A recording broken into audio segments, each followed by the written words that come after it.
Welcome to Mercyhurst University, a place where history and tradition are celebrated. I'm Chris Majok, a retired professor of history here at Mercyhurst. Through this series, we will journey back through time, exploring key places and moments from a century of rich Mercyhurst history. Our story begins here, at the university gates that mark the East 38th Street main entrance to campus. Designed in French Renaissance style over a century ago, the towering 20-foot-tall gates have been a welcoming and defining landmark feature of the Mercyhurst landscape since 1950. Yet behind the elegant beauty of these gates lies a fascinating history of their origins and their journey to the Mercyhurst campus.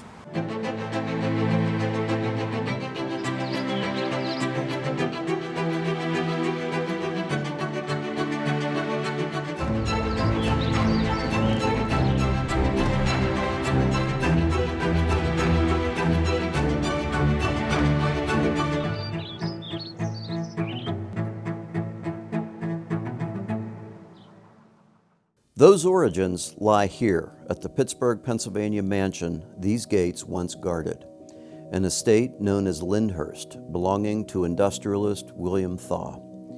In 1871, Thaw and his wife Mary gave birth to Harry Kendall Thaw. Afflicted throughout his youth with mental health challenges, including paranoia, Harry K. Thaw was labeled a troublemaker, forcing eventually his expulsion from Harvard University. Upon his father's death in 1889, Harry inherited a fortune of $3 million, initiating a life marked by opulence and eccentricity. Known for his lavish parties, extravagant spending, and notorious playboy lifestyle, Thaw's name became synonymous with excess. Thaw's escapades included frequent visits to brothels across Europe and a fascination with Broadway, not just for the shows, but for the women then referred to as chorus girls. At the Broadway show The Wild Rose, he met Evelyn Nesbit, a young actress and model who would become central to his tumultuous story. Evelyn Nesbit was born in Tarentum, Pennsylvania, north of Pittsburgh, on Christmas Day, 1885. The early death of her father left Evelyn, her mother, and younger brother destitute. By the time Evelyn reached adolescence, she was earning income for the family by modeling for Pittsburgh artists, inspiring her mother to move the family to Philadelphia. Nesbit's rise to fame began in 1901, when as a 16-year-old model, she arrived in New York City. With her striking beauty, Nesbit became an overnight sensation in the press and emerging advertising world, transformed into one of America's first modern celebrities. She personified the idealized image of feminine beauty made famous by artist Charles Dana Gibson.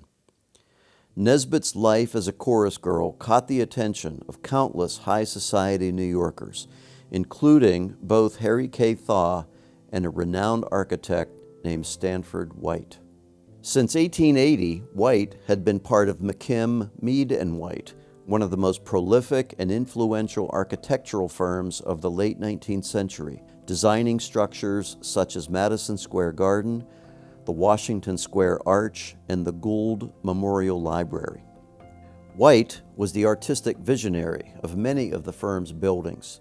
He was also a notorious womanizer who preyed on young women.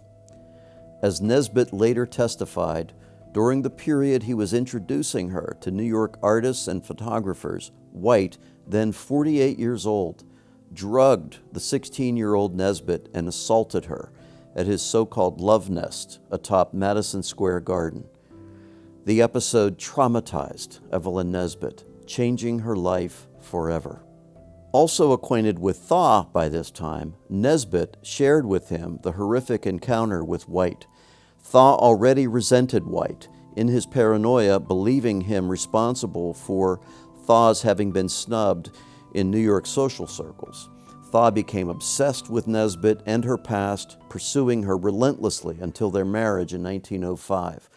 But Thaw's resentment toward White, combined with his obsession with female chastity and his own mental instability and a severe drug addiction, was about to culminate in the most shocking event of the young century. On the night of June 25, 1906, during a showing of Mam'selle Champagne on the rooftop theater at Madison Square Garden, Thaw shot and killed Stanford White in front of a stunned audience. Standing over White's body, Thaw exclaimed, "I did it because he ruined my wife." In what became known as the trial of the century, Thaw's defense managed a hung jury. A second trial followed in which Thaw was found guilty by reason of insanity and committed to a state institutions. Both proceedings featured Nesbit's heart-wrenching testimony of her assault by White.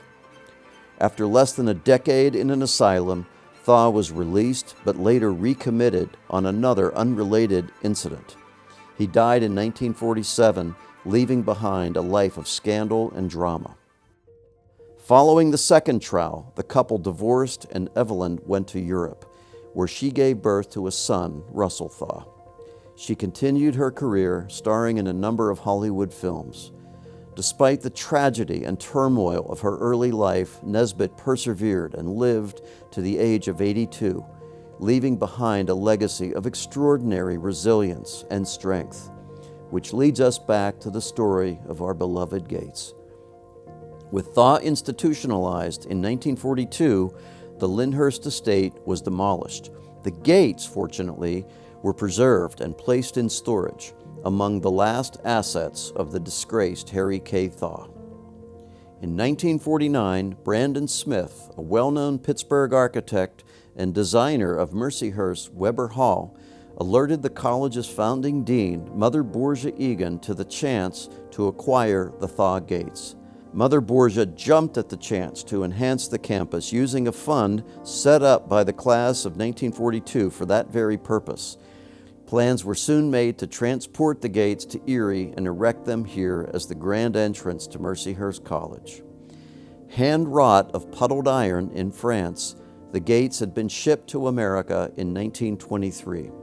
In the late 1940s, the price of wrought iron gates was around $150,000, but the ever-resourceful Mother Borgia negotiated the price down to a remarkable $600.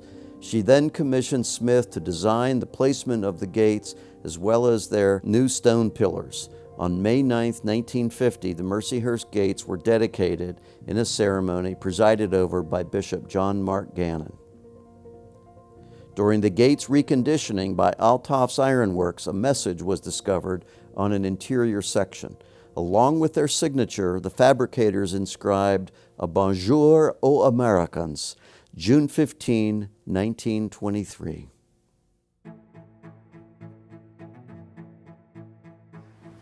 Shortly after Mercyhurst gained university status in 2012, the gates were refurbished for the occasion. During the restoration, the gates were embellished with our new title, Mercyhurst University, further symbolizing our institution's growth and our resilience. Once the entrance to a past life of extravagance and scandal, these stately gates continue to welcome students, faculty, and alumni to a place of learning and hope in the future. And they remind us that from even the most turbulent of histories can arise new beginnings and enduring legacies.